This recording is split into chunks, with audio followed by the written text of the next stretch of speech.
Guys, and welcome to this episode of Young Experts. The goal of Young Experts is to bring on young adults who are considered experts in their field. The young expert that I bring on today is Nadia Loftis. Nadia Loftis is the executive assistant to Samaria Rice, the mother of Tamir Rice, who was slain in Cleveland, Ohio in 2014. This year marks 6 years since Tamir Rice was slain.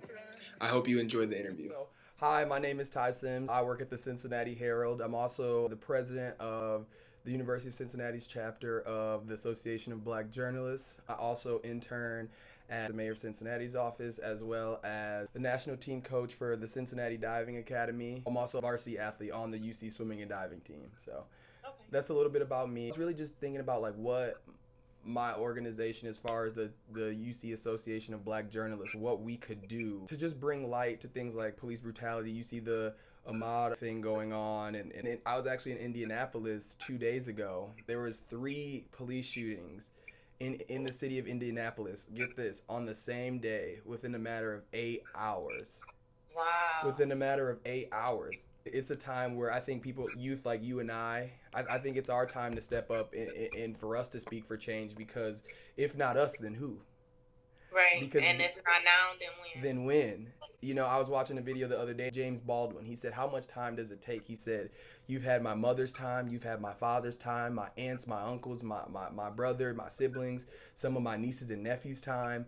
So how much time exactly does it take? Yeah. For us to just become equal? I think the issue is a lot of times people, specifically, they think by us becoming equal, by us, obtaining more rights, then somehow that's us taking something away from them. Yeah. And that's never been the case, as you know. It's just, we'd like a sliver of what y'all got.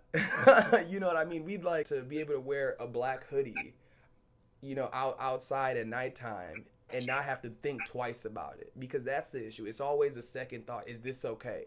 You pass a cop, while you're driving. Okay, is my seatbelt on? Are my hands attended to? And obviously you understand that with the work that you do with your foundation. So yeah, that's enough about me. I'll let you introduce yourself. Can you just tell us a little bit about yourself and who you are and what you do for the foundation? My name is Nadia Loftis. I am a graduated senior now from John Carroll University. I graduate next Sunday. Wow. Congratulations. Thank you. I'm a community activist in Cleveland, Ohio, so I was born and raised here. I've been working for the Tamir Rice Foundation since April of 2017. Okay. I kind of just started off assisting Miss Rice, and then I helped her develop all the social media platforms for the foundation, so Instagram and Facebook.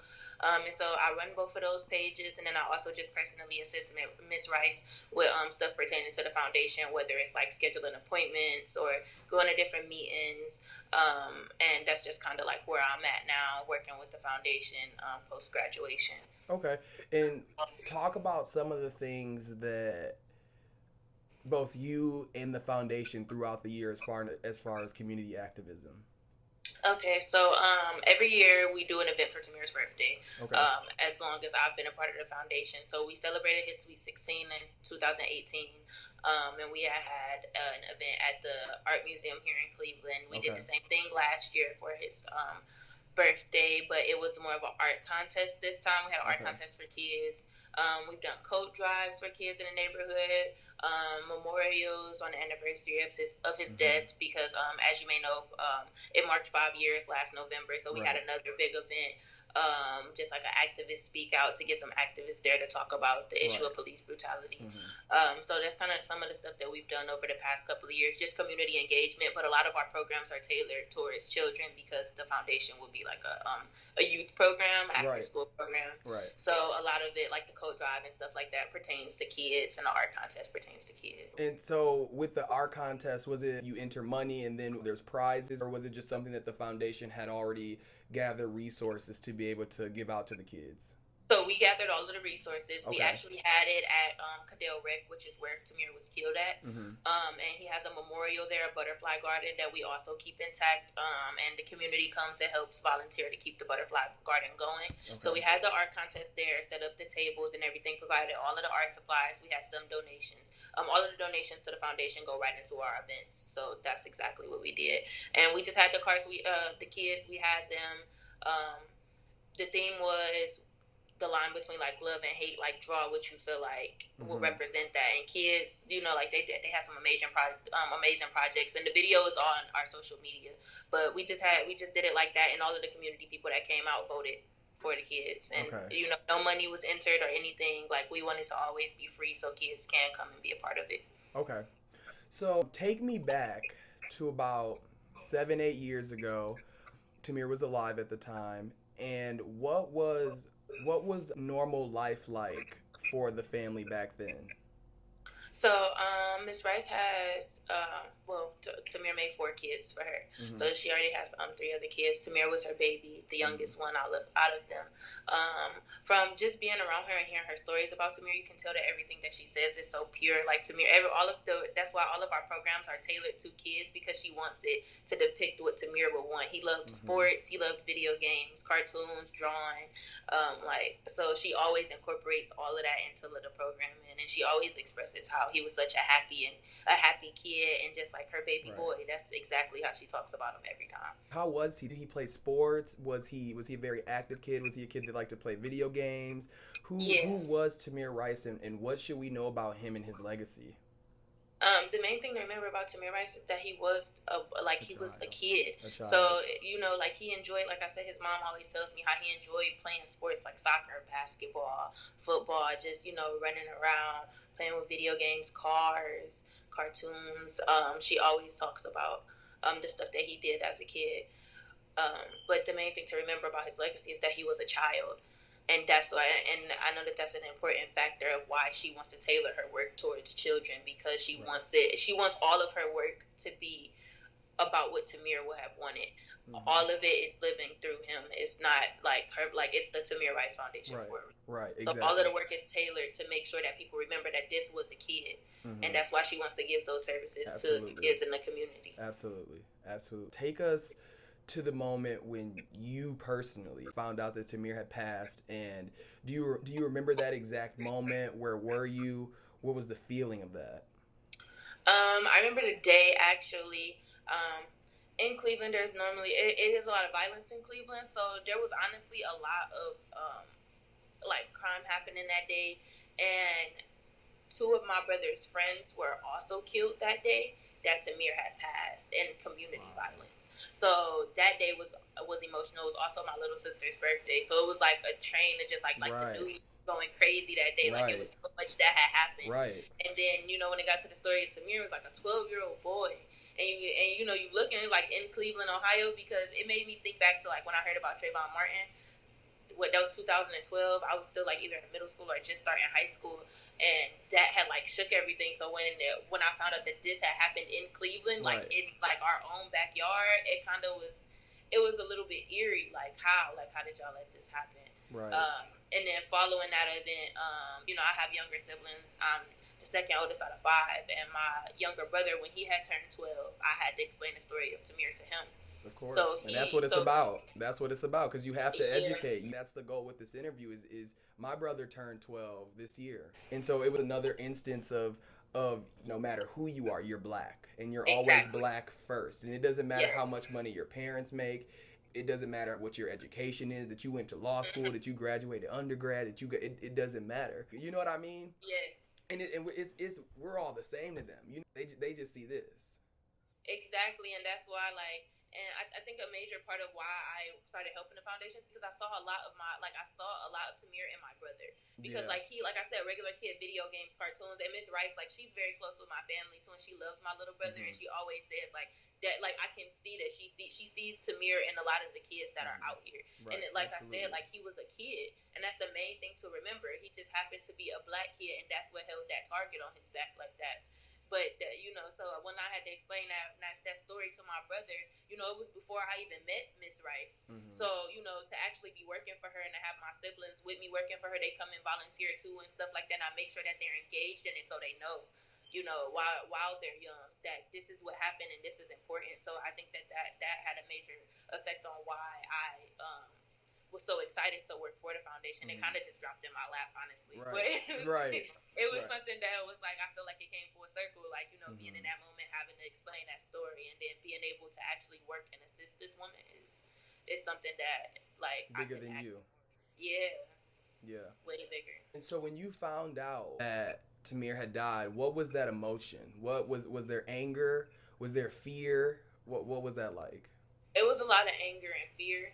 I grew up in a family, like my grandfather has been an activist. He was an activist for a lot of his life. So I kind of grew up going to rallies and marches, and so I was already kind of into it. Like I said, I do a lot of community activist work in the city, so it was kind of already on my radar. Right. And so it kind of made me just look at Cleveland police a little bit different. But this also wasn't the first time that they had did something like this. In 2012, our police department was under investigation for setting off 176 shots into a car off of the hood of the car at 2 people. Wow. Literally, 176 shots. They obviously put more spotlight on the city because y'all have been doing stuff like this for years, but it's going under the radar. So I felt a lot of anger. Knowing what we know about the Black community and about race relations between us and police officers, what did this mean to you? Did this make you want to work more with police officers for change? Did this make you resent police officers? Did this make you fearful? What effect did this have on you for your future work? But I think a major part of like where I really was filled with like anger and stuff was in 2016 when the RNC came to Cleveland. Mm-hmm. So the police was under investigation, but they had gave them all this military equipment, and I'm like, how y'all gonna give them military equipment and they don't know how to use their regular equipment? Right. So and that caused me, like, I was one of those people marching downtown and like against the RNC and all of that. And while we were doing so, having the hundreds of police officers in army gear with like guns on the side of us, like, it was a very terrifying experience, but it was something that made me feel like I had more power in that situation because I had tried both sides at that point. Like, I've sat with the police chief, I've tried to talk, and like all they say is, well, we're trying to train our officers better, and we're going over more gentle tactics while training them, and it's still not making sense to me. So absolutely. So I tried both aspects of it. I personally don't work closely with the police though at this moment because I always feel like it's kind of like a barrier there between me and them. Did the police officers, his murderers, ever apologize? Never apologized. No, never. Honestly, just the experience, just for me working with Miss Rice and just seeing the constant like pain that they keep putting her in, like that. The officer that actually shot Tamir, Timothy Loman, not only had like he's tried to apply for jobs in other cities, and we've done work to try to keep that from happening. And absolutely. He tried to do it in like small places, which is even worse. Then had the nerve to come back last year to Cleveland and try to reapply for his job on the force. And that caused uproar. And it's kind of like a poke at her. And like, we're talking about it. Miss Rice is such a strong woman. And that's why I admire her. And that's why I love working for her, because I really don't know how she does it. And, just constantly taking like the hit after hit. Like, you would think that after you do something like that, you wouldn't try to come and try to bring more pain to this family, just out of common sense. But he did, like, morality. And no apologies or anything. So what now? So we have this tragedy. One, I guess, how do we move forward? Obviously, again, like some of the work that we're doing with the foundation, what do you guys have moving forward? And how do we make sure this doesn't happen? And how do we get to a place where there's less anger and there's and somehow as a Black community we can find some sense of solace or some sense of resolve around this tragedy? An important thing that Miss Rice always tells me is that she goes by, like, she follows God in everything that she does. And that's what's guiding her through everything. And I honestly believe her, because I don't know how that woman has the strength to just keep on and keep on. Like I said, she has 3 more kids. She's also a grandmother at this point. Right. So, like, she's doing that while running the foundation. And so just moving forward, like, she just wants to keep on. She wants to keep the stories out there, like, make sure that we do not forget about these people. And that doesn't just go for Tamir. She also does work with other families that have experienced the same thing. And like we were just talking about the case, Ahmad. Yes, we were just talking about Ahmad's case because she was talking about his mom when I was working with her the other day, and her wanting to reach out to her and stuff because she wants to make sure that there's that solidarity there, Right. and that also that we keep our voices out there. Right. Like don't be silent about it. And as for like how do we resolve it, that's just giving back to the community at that point, making sure that there is hope in the community, and that's why she wants Tamir's foundation to be in Cleveland, serving the Cleveland community and the youth here, because that brings hope to this community. And there are other resources here for kids in Cleveland, but I'm also a person that is pushing for more centers and more involvement for kids, right, because there's a high crime rate here. And we want to keep those kids off the street. We want to keep them engaged. And that's why the foundation, she's offering programs like tap dance, art expressions, music. Like, she wants to keep them, hopeful and alive, and utilize the power that they have. Like, it goes all the way back to the enrichment and empowerment of African American youth. And that's why it's actually Tamir's Afrocentric Cultural Center. So it's an Afrocentric Cultural Center. Okay.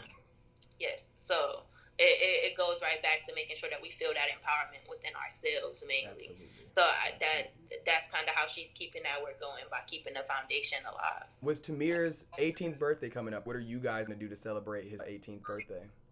So right now, we have a form out on our social media. It's like a Google form just to collect like emails and stuff like that for people who want to stand in solidarity for his birthday, because we will be doing a demonstration on his 18th birthday, or around the time of his 18th birthday. Right. His 18th birthday would be June 25th. We're giving away grab bags because he would have been 18 this year.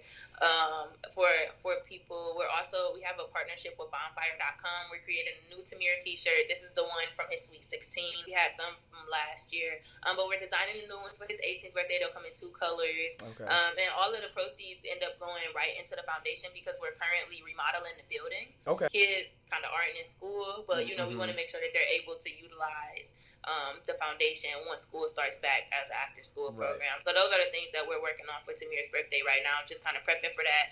Like I said, the Google form is there because we want to be able to reach out to the people that want to support and want to be involved. Not only do we have that, we also have the Butterfly Garden. We're always doing updates to the Butterfly Garden. He would have graduated high school this year. Who do you think Tamir would have been? Just from hearing his mom, that's the thing though. Like, we don't know, and we will never, we wouldn't get a chance to find out. But that's also why she celebrates. Like, we had a Sweet 16 for him because it would have been his Sweet 16. Right. His 18th birthday is coming up, so all she kept talking about was he would have been able to vote this year. Like, just thinking of those big milestones that Tamir won't be able to go through. But that's also why we keep the story alive, so people can see, like, you cut this 12-year-old boy's life short for no reason at all. And his mom is kind of just here, just trying to make sure that his legacy lives on through her. Yeah, so you can find us on Facebook and Instagram at the Tamir Rice Foundation. Thank you guys for tuning into this episode of Young Experts. Hopefully the episode was informational and inspirational. And if you liked it, make sure that you subscribe and like this video. Thank you guys. Hope to see you next time.